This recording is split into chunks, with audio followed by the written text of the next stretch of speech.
Well, good afternoon, everyone. Thank you for joining and welcome to the Rosenfield Webinar Series for auto dealers. I'm Kathy. I'm the organizer of today's webinar. I'm here with our partner, Ken Rosenfield, and we are super excited to have our guest, Kaylee Felio, with us today. She's got a very insightful presentation for us.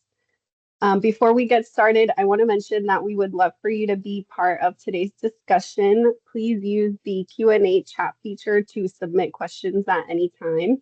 I'll make sure that those get answered for you. And I'm also super excited to introduce Alicia Webb, who will be moderating today's webinar and our future webinars. And with that, I will give the floor to Alicia and our speakers. Thank you. Thanks, Kathy. So as Kathy mentioned, I am going to be moderating future webinars, and I'll also be working on some other marketing and communications efforts with Rosenfield & Co. I'm super excited. And I'm also super excited to introduce the parts girl. Kaylee Felio is with us today to talk to us about profit optimization in parts management. And that's a pretty important area for dealerships. We all know that. And we've also got Ken Rosenfield, who's going to also give us some insights on internal control issues. So with no further comment, I'll pass it over to Kaylee. All yours. Awesome. Thank you. Just making sure you all can hear me, right? We didn't lose connection. Cool. Okay. So I guess I'll start off with thank you for that introduction too. This is I was just telling everyone webinars are a little bit nerve-wracking to present. I know I presented at NADA, but it's just always So anyways, I'll start off with just a little introduction. I don't want to spend too much time talking about me because that's just, who wants to listen to that? But most of us in the car business didn't really get into the car business because they wanted to, I guess. We kind of get fooled into getting into the car business. And there's always that joke, once you get in and you don't really get out. And if you do, you always end up coming back. So I can't see anyone, but I'm guessing that most of us are kind of in that boat. And my story is a little similar. I was managing a Subway restaurant about 12 years ago, and I met Chuck and Cliff, the founders of Parts Edge, and they were my regular customers. And it's funny. They asked me if I knew anyone looking for a job, and they were actually asking me. And so here we are 12 years later, and I've done everything from operations, supporting our clients, to now sales and marketing, which I absolutely love. But really, when I got into this, I was skeptical, and the minute I heard and learned about them speaking about inventory management, and with the level of passion and expertise that they did, I also saw the parallels in terms of managing an inventory in a restaurant, and because products are perishable and all that good stuff. So lots of times when I'm talking about inventory management, I do translate it or go back to my days in restaurants. So I guess that's my story. We can go into this if we want to. All right. So why do dealerships invest so much precision in used car inventory, but not in parts? I'm not saying everyone does this, but I think historically this is just parts is just the necessary evil, something that dealerships feel like they just kind of have to have, but don't really pay too much focus on how much profit it can make. And it's very similar into used cars. Your first loss is your best loss. It's about stocking and selling the right parts in the most proficient way. And in my experience, the best way to accomplish this is through top performing innovative parts managers. There's so much pressure with dealership profits, especially in the fixed ops side of the business of dealerships. So focusing on DMS data, reducing hesitation to bring in necessary stock, but showing, that well-balanced inventory. I think I mentioned already, it's about having the right mix of fast-moving and productive parts to increase profitability. And we'll get into all of that, just kind of setting the table into this. I think we can go. Yeah, thank you. So parts managers today are like asset managers. I think they've always been asset managers, but it's kind of my mission to focus and put it out there that they need to be treated like asset managers, because the quicker you're able to turn parts assets, the more profitable and productive the parts department is. If you think about old school parts management, it was all about the sense of security, stockpiling, inventory, but now with technology and modern tools, we can be more effective and make data-driven decisions that keep inventory moving and optimized.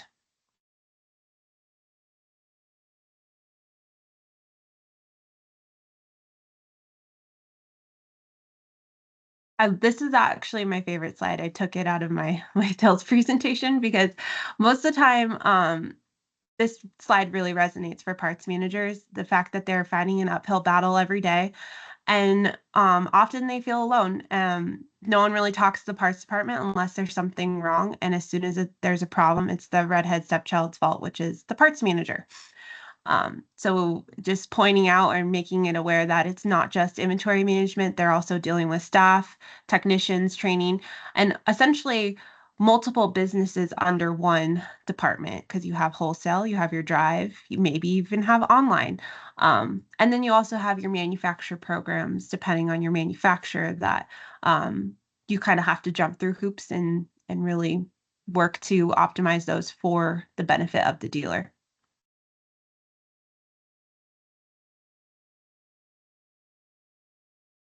It's so weird not being able to see anyone too. I'm like, is this resonating with anyone or am I talking?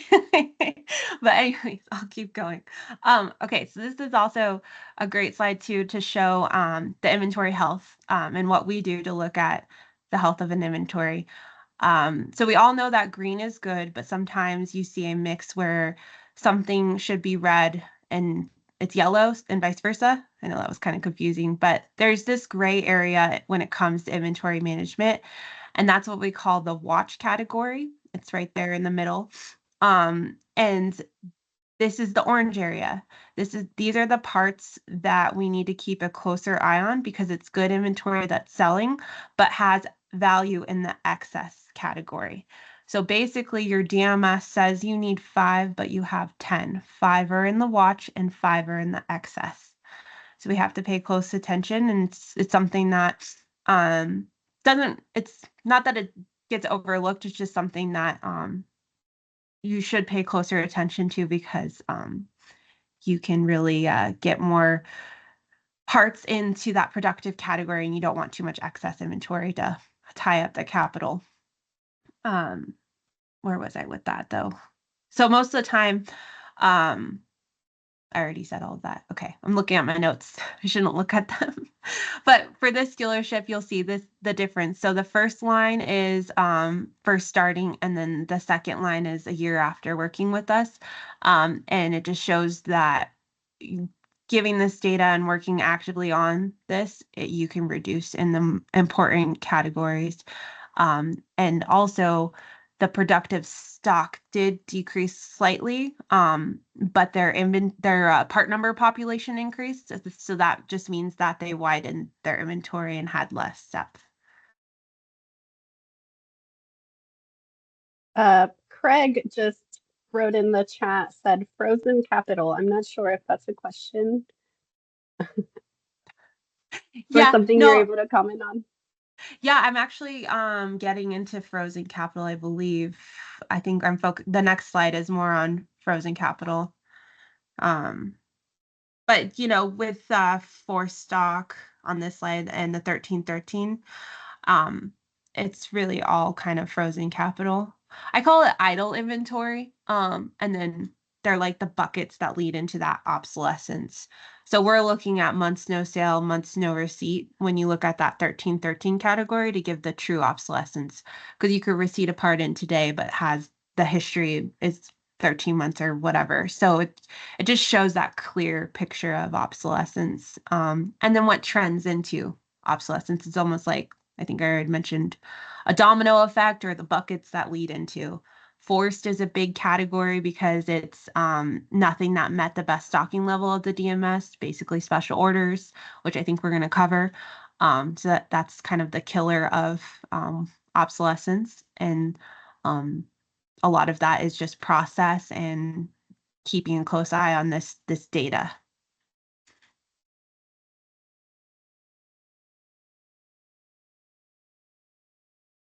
So RIM is, I think most people know that it's stands for Retail Inventory Management. There's various names for it, depending on your manufacturer, but it's basically your automatic stock replenishment program. So we like to look at these inventories and treat them as two separate inventories. So you'll see there's a RIM protected and a non-RIM protected. And this is a zoomed in because I'm focusing on those categories that really are important, that are idle or frozen capital.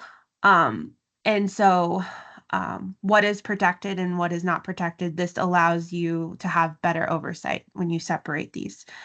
So for this dealership, they had over 150K in non-protected. So that means they can't return it because it's not protected. They can return if there's like return allowance, or it just depends on the manufacturer. But for this one, they were stuck with it. And by managing the inventory separately, they increased the productive inventory by nearly 100K in 6 months, because this is a 6-month comparison, because you'll see at the bottom where that productive inventory. So it's basically taking that idle, shifting it to better, and then returning the inventory faster should be the focus. And that's what we focus on with used cars. So that's why I'm pointing out this stuff for parts. This is longer than NADA. Okay, so true turns. This is a term that is tracked in most management reports in the DMS. Most don't factor in customer orders, emergency purchases, or lost sales, because this was created back around in the 80s. And now with RIM or ASRs, there was the eliminating of stock order incentives. So true turns does not reflect an accurate number. It's close, but it doesn't really reflect that accurate how fast you're turning your inventory.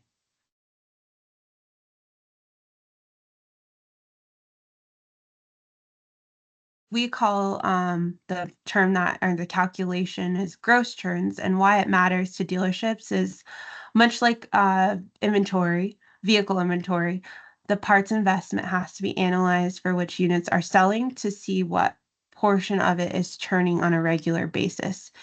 Inventory should be generating revenue, not sit idle, which we all know, right? So a higher gross turns equals more sales with the same investment. I think that's the goal. So if you're increasing your turns from 5 to 10, that doubles your revenue without adding stock typically. And I believe the ideal range from what we see is 6 to 8. But we have seen higher. But when you do go over that 8, you also want to take into consideration it can cause, you have to look at what you're actually stocking, because if you're waiting on parts too much, then you might be turning too fast, if that makes sense. You're not stocking enough. So it's just finding that perfect balance. Might get sick of me saying perfect balance. Gross turns provides a clear picture of how efficiently the inventory is working for your business. Obsolescence isn't just tied up capital, it directly affects profitability. So for this example, I'm showing that if at the bottom here, you'll see 46K is in the 13 months or greater, that's how much they have in obsolescence. If you reduced the inventory value by that number, your returns could increase by 1.5. So it's just showing how much that obsolescence is tying down your profit or idle inventory.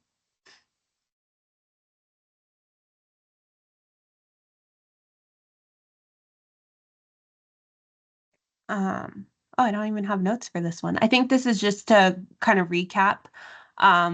Reducing the obsolescence should be the focus, and I think that's everyone's goal. But getting there takes a lot of work, and getting the data in front of you and just having a team to proactively work on that. And then focusing on stocking the right mix of fast moving parts and using data to optimize the inventory levels. I think that's that slide. And I just wanted to point or kind of ask some questions to think about when you're reviewing and adjusting. So the DMS is the core of inventory management, yet most dealerships operate with outdated or misaligned setups. Either it was set up by the previous manager or it was set up by the DMS provider 10, 15, 20, 30, 40 years ago. So that it's not keeping up with the way you're doing business now. It should constantly be reviewed and adjusted to keep up with your growth. Things change, so it should be looked at. The DMS setup should not be static.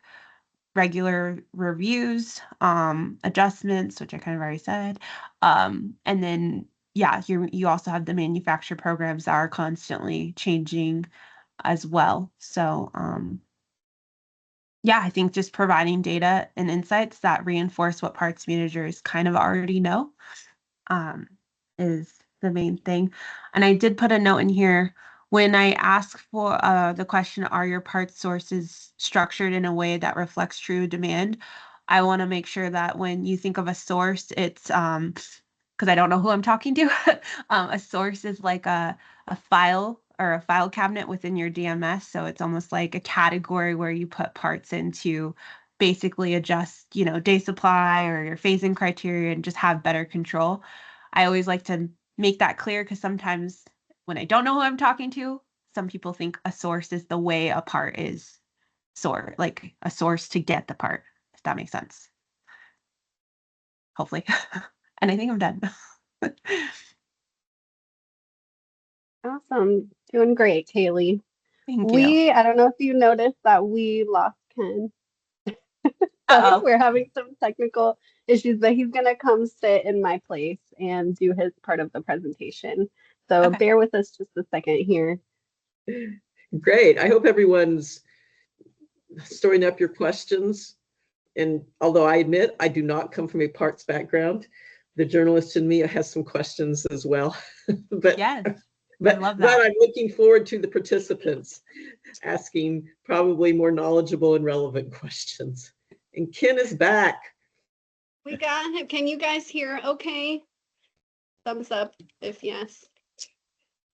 Okay, perfect. All right.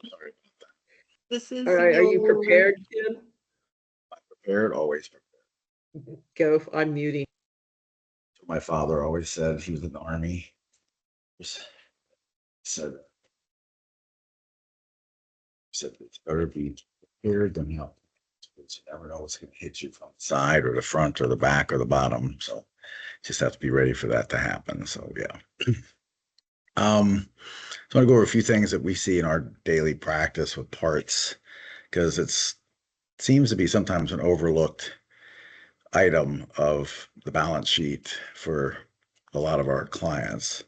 So a couple things, just the question I have, and I ask this to a lot of our clients, is on a daily basis, how often do you go in your parts department? How often do you walk around, look at the cleanliness, organization?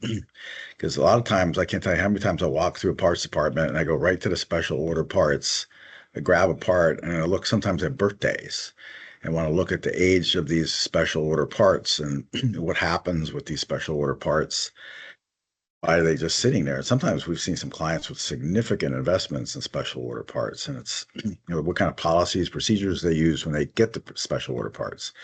So we always recommend, if it's on it's a quick turnaround type of basis with a customer, make an appointment, guarantee the appointment, maybe make them a down payment on that part so it gets some ownership. Because I can't tell you how many times a dealership might not be able to get the part right away, or for whatever reason, and the customer goes somewhere else because they get the part quicker somewhere else. So if they have to special order it, make sure you can get it there quick, turn it around, get the customer happy, and get that part out to them. Otherwise, just sit and have these investments. And a lot of times, special order parts are things you don't normally stock, obviously, and they cost a lot to return them. It's going to cost you a restocking fee or something like that. So do you charge those to the customers? How do you deal with this? So management of that is pretty critical in the parts department. So that's what we always recommend. Walk around your parts department. Is it clean? Is it orderly? How do things look? Where are things situated? Do they make sense? Sometimes you see some parts sitting by the counter that just don't make sense. Why is that there? And sometimes we found out that it's for fraud. There's something going on with a part that shouldn't be in that spot, and that's going to leave the door or something like that. So management over all the parts, how it looks, is it orderly? Do you have a lot of things that are old? How often do you run your reports and look at things? Those are all things that are important. A lot of these reports that Kaylee just put up there on your investment, I agree with her 100%. How do you look at the turn? What's the real turn of your parts? So we always looked at it very similar to what her company does. Is we have a true turn and what I call a non-true turn. We have one that's based on dollars and one that's based on items. So we've always looked at how you're turning the items quick, because that translates into dollars. The dollars signs give you, when matched with the item turn, will give you what we also call frozen capital, or invest parts that are just obsolete, or just you have money tied up in them that could be cash. And you have a program for that too. So if you have a lot of obsolete parts, do you have a system to move them out of there, get rid of them? Just for tax purposes, to write a part off, it needs to be like Elvis Presley and leave the building. So they've got to go. And that's just the tax law that deals with parts. One thing that we see also that spurs issues is how often do you tweak your ordering matrix? That should be impacted and looked at often, maybe monthly. Go through your ordering. Are you ordering? This is just because it says you have 5 parts left. You might have a run on a part for a reason. And sometimes that run on a part could be due to weather, it could be due to a recall, it could be due to something. So now your system says, okay, well, we just needed to get 20 of these items. So now you're down to 2. We need to order 18 of them. Those are things you just need to tweak all the time. And that's what your parts manager should be doing. So if you have weekly meetings with your parts managers, those are things you want to talk about. So what do we order? What do we need to not order? How have you tweaked? What kind of things do we have too much of? Those are items you want to go over in weekly meetings with the parts manager to look at those kind of things. Next slide. We'll move down. Okay. Another thing, it's true in the car business. That's what we're all here. We're all main game is, what's your pay plan? So what do you incorporate in a parts person's pay plan? Things that we always recommend or see that help. You want to keep them fairly simple and straightforward. So it's based on gross profits that you have, but then also how well they manage the biggest asset other than people in the parts department is how well they manage their parts inventories. So maybe part of your parts plan, pay plan should include, are your turns good? Is your average day supply decent? We recommend somewhere in a 45-day range of parts. That's not a lot. So are they maintaining where you want to be, meeting your expectations and your parts turns, what your investment in parts is going to be? And a lot of factors impact that. And those are things you want to look at too, is how close are you to parts depots, airports, big wholesale operations? Are they getting you what you need on a quick basis? But incorporate turn rates into your pay plan. Another one is fill rates. The fill rate, I would say on average of our clients that make really big money in the parts department, their fill rates somewhere between 85 and not quite 90%. If they're over that, sometimes it means that their inventories might be a little bit high or out of balance or something. They might be filling too much. And what are the things that you want to fill? I mean, so that depends a lot on where you're at, what your market is. We had a client years ago, it was a Ford dealership, and for whatever reason, they just attracted in their areas vintage Ford Mustangs. So they had a lot of vintage Ford Mustang parts, and it was kind of weird. The first time I looked at it, I said, what are you doing with all this stuff? It says, it's a big thing for where we are. And it was okay, and it worked. They were having a good turnover it, and they were making good ROI parts. Other dealers, why would you have all that kind of stuff? Because they're crazy parts to have. So look at just, does it make sense what you have in your department? So fill rates are something to look at as well. Obsolescence, what your write-offs and obsolescence. Customer satisfaction is another one. And then the cleanliness of the parts department. I've been in parts departments before. Actually, we were in one here in Central Florida. Recently, we had a client walk in with us in the parts department, and he just flipped out because the parts department was a mess. They hadn't done much to it. As they had boxes everywhere that came in the back when they processed the parts to go onto the shelves. It was a mess. I mean, it was just a lot of chaos back there. And unfortunately, we found out a few weeks later there's some theft going on. So a lot of times, I can't tell you it's exactly right, but a lot of times you see a parts department that's a mess and chaos. A lot of times there's theft or problems going on in the parts department. So look at pay plans, try to keep them simple, but incorporate some things that matter that could make a difference between a very profitable parts department and a not so very profitable parts department. We get questions a lot. We work with a lot of physical inventory companies around the country. We recommend these, especially if you want to balance your pad to the general ledger. That's something that should be done on a regular basis. I can't tell you how many times it's not, but make sure the counter pad works and balances to the general ledger and go through all that. And a physical inventory, we do a lot of audit work for car dealerships, so it's required. There's some really good physical inventory companies out there, and there's some that are average. We'd also be glad to recommend any to you if you have a need for that. If the part department has chaos, that's when we recommend just doing a parts physical on a surprise basis. Just to let your parts manager know, guess what's happening this weekend? And you have this parts physical. And things to look at during a parts physical, at least they should be done annually at some point in time, is who's doing the punching? Do your own people do the punching, or the firm you hire out to do the parts physical? They should do the punching. It just kind of keeps it from a good internal control standpoint to the person that's doing the entering and has issues with parts counting. They should not be the ones punching into the system while you're doing the physical. And look for other things like what kind of write-ins you have. Are there a lot of write-ins? If that's the case, that probably means that you're not keeping up with the manufacturer on the coding of parts, so they might change their parts codes. So you have a lot of write-ins or bin location differences and things like that. Those are things you want to look at to make sure that your parts department and everything's being handled meticulously and in accordance with your expectations and manufacturer specifications. So they do change part numbers and things. These things you want to look at and go through the parts inventory real well. Now, sometimes some of our clients say, well, they went in our favor.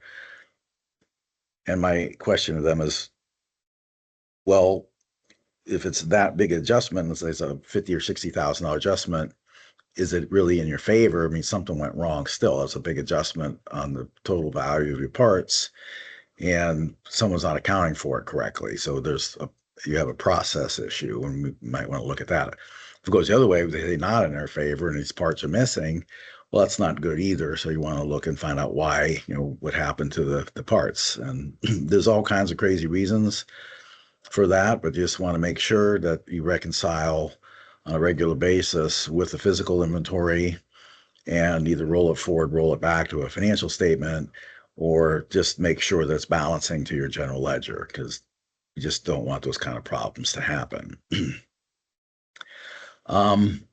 Another thing that's a crazy thing, but we found out to be issue sometimes as well, especially if you're not in the parts department a lot or monitoring things, and it's called monitoring your expectations, is we found some crazy things. Sometimes someone will attach a part to a service op code they don't match. So it's like an extreme basis. Let's say it could be like an electrical system to a lube oil and filter, and that's pretty extreme. But you want to just make sure and run reports sometimes that the parts codes match the service op codes, that there's no discrepancies there for things. Sometimes things get hidden, and may also look at and tie that into your work in process schedules and open repair order schedules, and make sure that those are running through as well. So sometimes you find a lot of parts find their way into open repair order, and if you're not expecting that regularly, things add up and go crazy in there. So those are things we found over years that need to be inspected. Another thing to look at, we have some clients that have very low, small wholesale operations, and we have some clients that have these giant wholesale operations. So they're either good or bad. It just depends on what you have a flavor for and the aptitude for. But when you see a large wholesale operation, that could be a really good thing. You're supplying parts out in the market area. And we have some clients that have gigantic wholesale operations.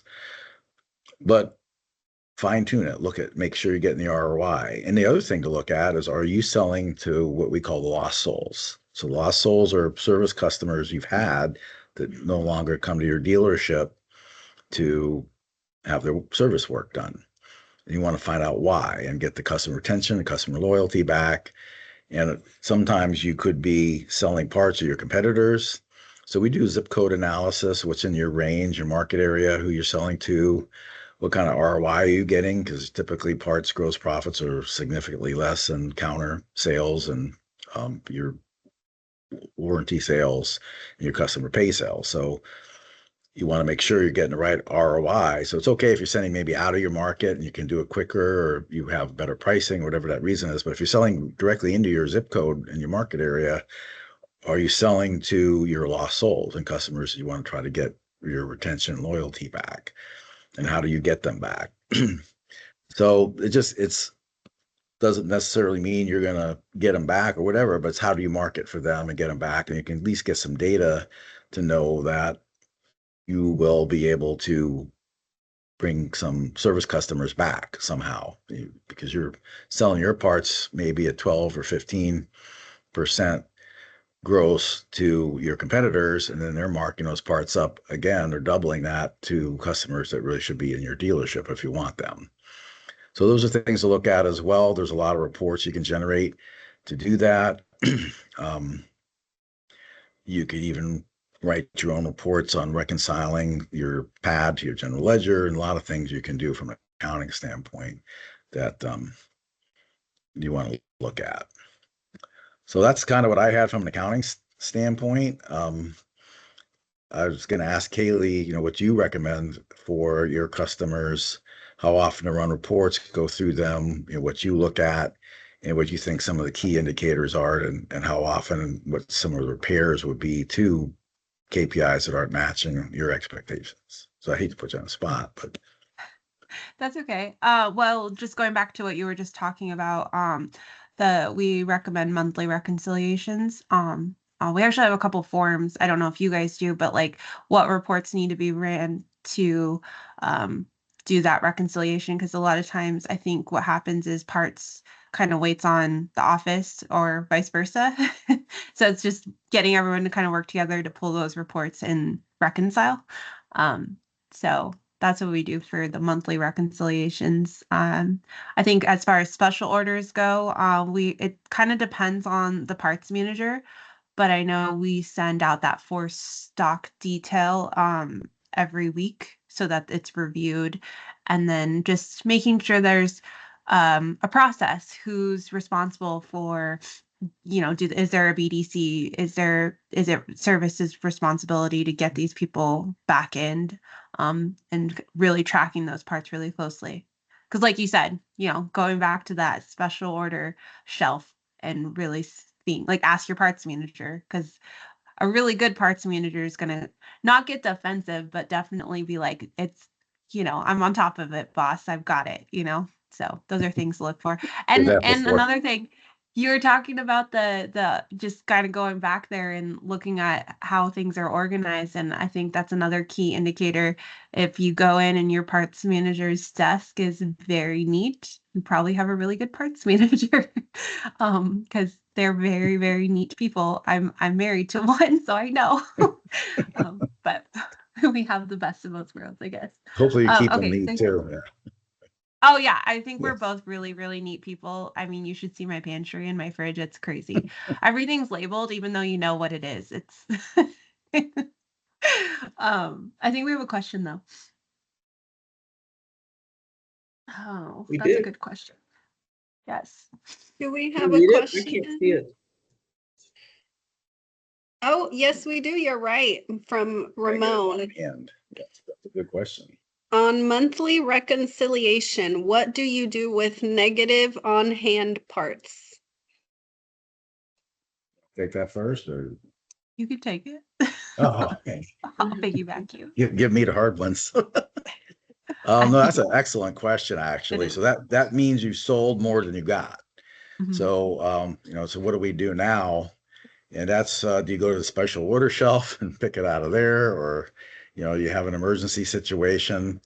Um, so that's you should be notified right away that the part's not on hand. That's what we call trying to work with the fill rate, and you look at all that. So you've sold a part now that's not there. So how do you get it in quick and all that? And that's you have to look for, does other dealers have that part, or is there a parts depot nearby? You can run somebody out there to get it real quick. Now you're adding cost to that part of going to go get it somewhere. So that's a matter of tweaking your ordering system and making sure that that doesn't happen too often. But we have seen that happen. So that's just a matter of knowing now what the hell we do and go find this part to go get it. So that's what I call being prepared. So if you know you're selling a part, it should pop up right away. We don't have it, and we need to go get it. And just, do you want to sell it? Fine, but do you have the wherewithal in your market area to get that part in really quick? Because this is like here in Orlando, a lot of parts depots are based in Orlando, but sometimes they're based in Atlanta. And they got to fly them down or something like that. So do you call up your friends, network with other dealers? How do you get that part in here quick? And then what's your customers' expectations too? Because they're not going to be super happy about having to wait if they made an appointment and all that and the part's gone. So that's, again, being prepared for things that you don't expect to happen, and make sure the processes are there ahead of time and you've tweaked your inventory regularly, that, okay, we're going to need this part because there's going to be run on them. And then sometimes you do it after the fact, and sometimes you need to do it before the fact. So if you know there's going to be a run on a certain part that's on a recall or something like that, think ahead. Say, okay, these parts, we're going to need these parts next week. They're starting to come in. Appointments are coming in. And that's where the parts department and the service advisors need to communicate real well also. So the service advisors say, hey, we got 10 vehicles coming in. They need this. And they talk to the parts manager, says, well, we don't have it. Well, I've already sold it. Now you have this negative on hand part. How did we get them in? What are we going to do? When are the customers coming in? Do you contact customer, tell them to wait a day? Do you give them a loaner? What do you do to deal with that situation? And again, it's being prepared. What you have to do. You have the network available and those kind of things. So I don't know if I answered your question, but I think I would like to piggyback a little bit, because I think there's a couple things when you're, I guess, going back to this question, because I have so many thoughts on what you said too.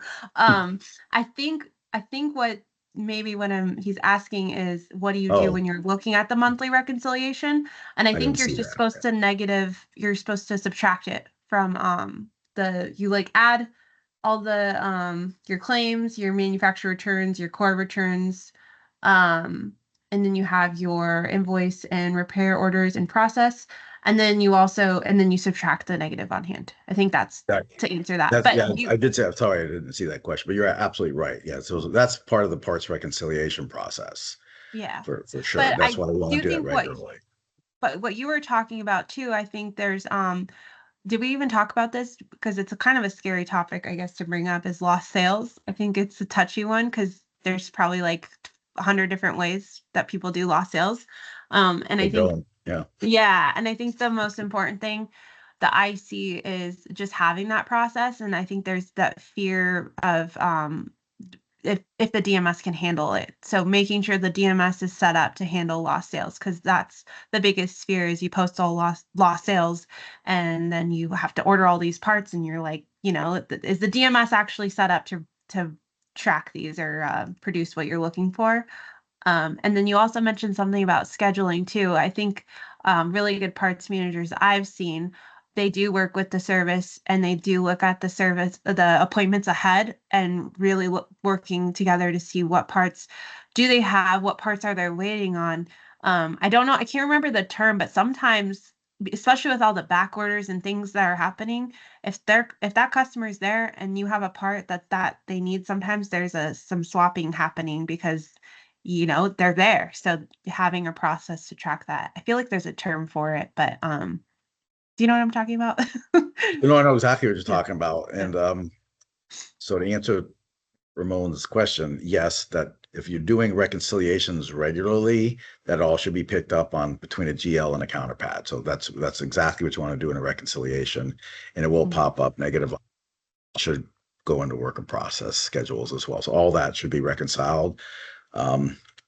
Not to be too sales pitchy, but actually we do have processes and programs in-house that do that as well. I'm sure Kaylee also has that. So that we do have that. And I'd say some of our highest hours per repair order clients, very rarely does a mechanic go into the parts department.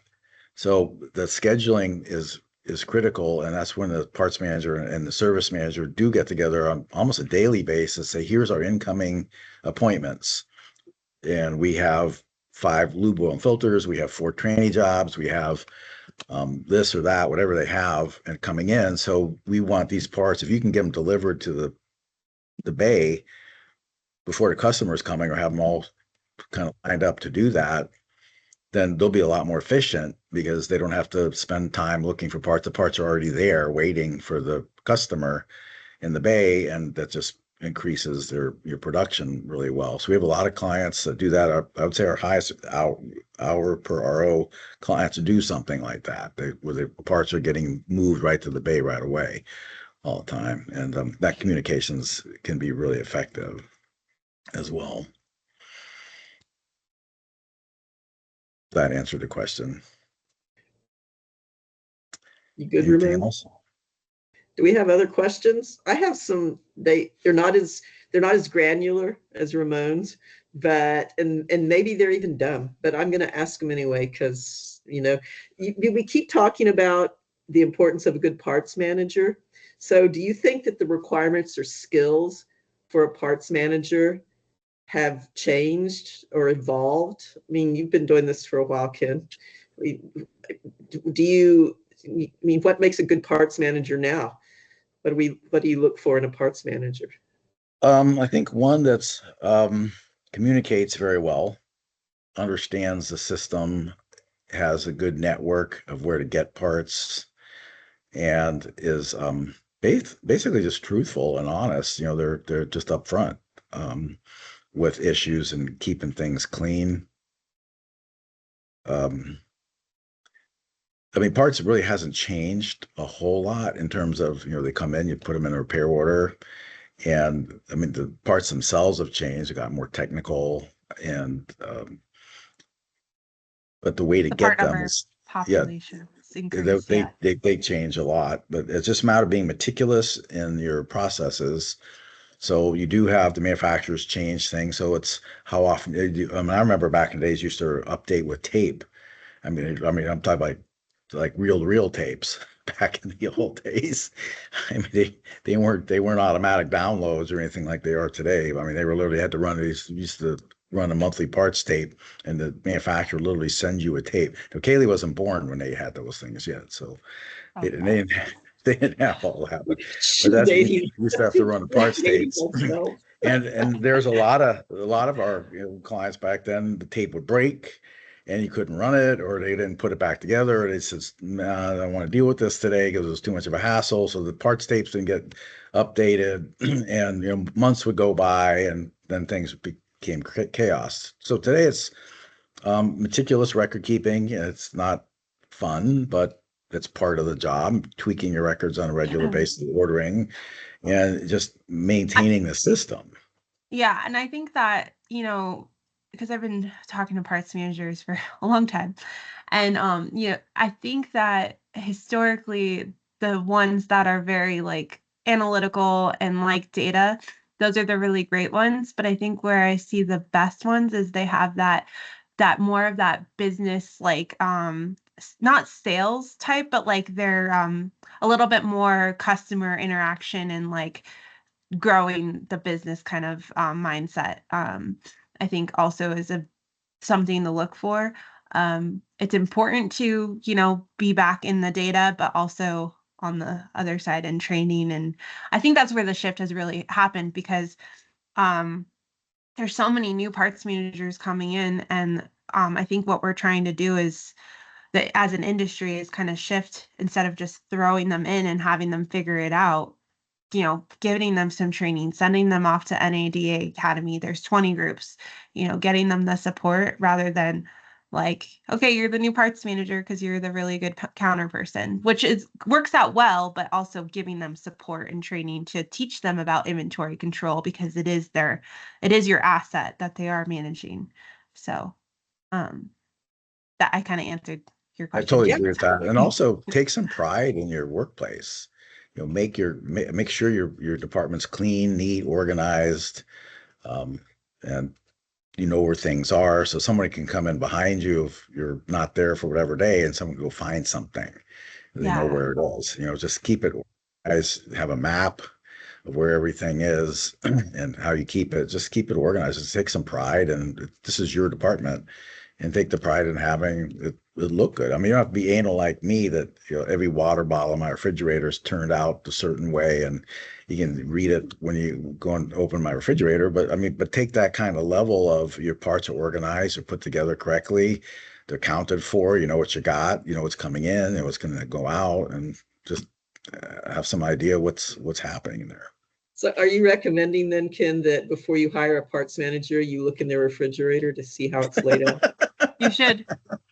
Yeah, I recommend that. There's a little fixation on or look at their garage. Yeah, Yep. look at their garage. Yeah. I think that's another question I had, and maybe this is because I'm not a CPA, but obsolescence. Of course, when I think obsolescence, I think, well, that's just an old part that nobody needs anymore. But are you seeing the pace of obsolescence increase in inventory? When you want to do that first, Kaylee? I can answer that. I feel like it depends on the manufacturer. So I don't want to group everyone into one category, but we have definitely seen a steady increase in obsolescence. And there's multiple, I think, reasons for that. I think as an industry, some of it is caused by the manufacturer programs, even though they are protecting the inventory and they are essentially suggesting what's selling. We still see, like I mentioned in that protected category, we still see excess, we still see forced inventory that never really met the best stocking levels, trickle down into obsolescence. And like I said, even though you can return it, there's still holding costs. There's still very factors of cost with that part, even though you can return it. And you're returning it for what you bought it for, not all those costs associated with holding it for, sometimes over 13 months, depending on the manufacturer. So now I can't remember the question. I always do that. But yeah, it is increasing. Yes, obsolescence is right. Increased pace of obsolescence. Yeah. Yes, it is. Yeah. Yeah. Are you seeing that, Ken? And what do you do about that from an accounting standpoint? I mean, how can you keep up with it? I agree with Kaylee 100%. I mean, I think she's right on the mark with obsolescence. So again, that's order just what you need. You don't need to over order, and again, it's networking. If you need a part, you're gonna have it run out. Where can you get it from someone else? And it's just a matter, again, tweaking that system so you don't maintain that level part. So that's why you're looking at your fill rate. You have fill rates higher than 85%, getting up in the 90s. That means you're stocking too much. So you don't want a fill rate that's that high. It's nice sometimes to have it, unless you can really skinny the day's supply down really low. So it's a matter of looking at all those metrics. So if your fill rate's in the 90% range, then you probably want a day supply that's pretty low. So you might have like a long string of, you have all these parts, and there's thousands and thousands of part numbers. So you have this long string of parts. So you have just a little bit of everything. But then so other dealers take a look at, well, we want a lot of this because this is what we go through here in our market, but we don't need a lot of these. It's very rare that we get these requests for these parts.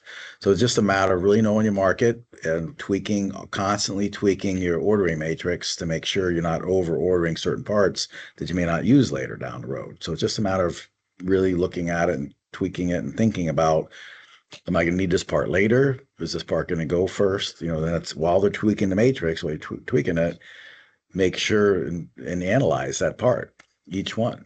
And even if you need to talk to the your representative of the manufacturer, what do you think what the lifeline of this part number is going to be? Is it something that's going to last a long time, or is it going to be gone in a year? Those are things, just keep verifying every little part you got. And it's a lot of work. It is a lot of work. And I think you're pointing out the biggest thing as far as what a parts manager, and that's the data. And that's something, I always say is so important to really break out the different commodities of parts into different sources, like I had mentioned, so that a parts manager can review the data accurately to know ahead of time, like how much they should be stocking, and really looking at that. Kind of what you're saying, because I think when you're saying tweaking your matrix, you're talking about your ordering matrix, you're talking about like the sources in the DMS. Yeah. Okay. Yes. Yeah, that's what I thought, but I was like, I haven't heard anyone say it like that before. It's an old normally term. when I hear matrix, whenever I hear matrix, I think pricing. So yeah. Yeah. A lot too. Yeah, the pricing matrix is important too, but it's the ordering matrix. I should preface the ordering matrix. Yeah. So. Yeah. That's what separates the phenomenal, amazing parts managers to your average ones, is, how well you understand the data, using the data, manipulating the data, and then using that for your ordering and pricing. Yep. That's what really separates the big shots from the average mere mortals. And I always have questions. I'm seeing if any of our participants have more. So what about between a big and a small group? If I'm a single point dealership owner, or maybe I have a small group, 2 or 3 franchises, not under one roof, so maybe 2 or 3 rooftops, versus someone who has, 30 or more rooftops. What's the difference in how I think about parts inventory? Is that a fair question? Kind of. All questions are fair. I think that's a fair question. But I do think that, I don't think it matters if you have 30 rooftops, 1 rooftop. I think it's your market and your demand is what determines, what you're asking, like basically that's what determines what size dealership you are, or how much inventory you need, and all of that. Yeah, I agree with that, because your market area means a lot. Like I don't know if you ever knew, the highest sales per rooftop state in the country is Oklahoma. And no one would ever think that, but there's 2 major markets in Oklahoma with not a lot of dealerships, and their sales per rooftop is huge compared to everybody else. Montana and Wyoming or other states are like that. I think it's Central Florida here, where or like the greater New York area, Washington D.C. area, we have a lot of saturation of dealerships, and some might specialize in some things and some don't. Like we have a client in Cheyenne, Wyoming. They know when to order snow plows for their trucks, because everybody needs a snow plow if they break and you wouldn't even think about that anywhere else, but that's a big thing for them. So they know when to order it. They've got down what time of year to order these things and put them on sale. It's the summertime. They put them on sale, they get rid of these things in the summertime. But so it just depends. In DC, you have some areas where certain dealerships specialize in classic vehicles, like that Ford that they have the 65 or 66 Mustangs. Well, they specialize that. So they stock a lot of crazy stuff, for like metal, sheet metal and things like that. They stock for certain kind of vehicles. And like you look at like that would not work somewhere else. So it's just, you have to, as Kaylee said, you have to focus it in on your market area, what sells best. And so we do this, we call sales mix analysis. It works for vehicles and parts and everything else. It analyzes what you got in stock and what's moved best in the past at the quickest, the highest gross profit, the least amount of carrying costs or things like that. So you want to analyze your inventory all the time. That's why I keep saying, or tweaking the parts matrix, because what may have been good 2 years ago may not work today. There you might have more electrical vehicle parts or more headlights to go through things, or you go through tornadoes or hurricanes in Florida that does certain damage to vehicles. So there's all things you need to look at, how to stock things and think about the future and being prepared for events, and also where to get the parts and whether you need them in stock now. And those are all things you just need to think about. And then that's what manages your ordering matrix, if that makes sense. I guess maybe this will be my last question because we're getting close to the end, but it's something I wrote down a while ago, and you just gave me a segue into it in terms of managing what you're going to need. Are tariffs going to impact how you manage your parts inventory? And obviously prices are going to go up on some parts, right? And there are almost certainly other impacts on parts, potentially supply, but also price. Is that something you think about or they should be thinking about? I missed the first part of the question. It broke up for me. Tariffs. I'm so sorry. About the impact of tariffs. Yeah, impact of tariffs on how you approach your supply of parts. Go ahead. No, you go. You go. Hey, that's not fair. I don't know. The tariffs are talking about at the moment are China and Mexico. Yeah. And some parts come out of Mexico. Like Ford has, I think, some good some plants down there. So yeah, it could have an impact. China maybe. I don't know. I just don't know. I think it depends on the manufacturer too, of course. Will it add a cost? Probably. It will increase the cost of things. But who knows? I mean, I think there's a lot of bickering that's going to happen first before those actually take place. It won't be immediate either, right? It's not going to just, I don't think. I really don't know. That's a good question. Yeah. So I really don't know. I think those supply chains, what they're trying to do is make things more equal and in international trade and the balances of international trade. But still a lot of parts are made here in the U.S. and in countries that haven't been subject to the tariffs yet. So I think we'll see how it works out. With automotive being such the second largest industry in the world, I think that they're going to pull a lot of weight on what happens. There's just too much at stake. So, but that's above my swim lane. I don't know. Are we passing it back over? It's a good question. It's a really good question. Yeah, it'll be interesting to see where that goes. Could be more work for both of y'all. We'll just have to kind of see what happens there. It's going to really affect, especially, what we're looking at right now with back orders or indefinite back orders on parts. There's brand new vehicles sitting at dealerships that can't get fixed because the parts can't get in. I think that's a problem happening now, and that's just going to get worse if that stuff changes as well. So I don't really have a solution for that. Honestly, it's one of those things where it's just going to take getting creative, adjusting it's kind of the way we do business. And unfortunately, I think that's where the aftermarket might take part into it a little bit more.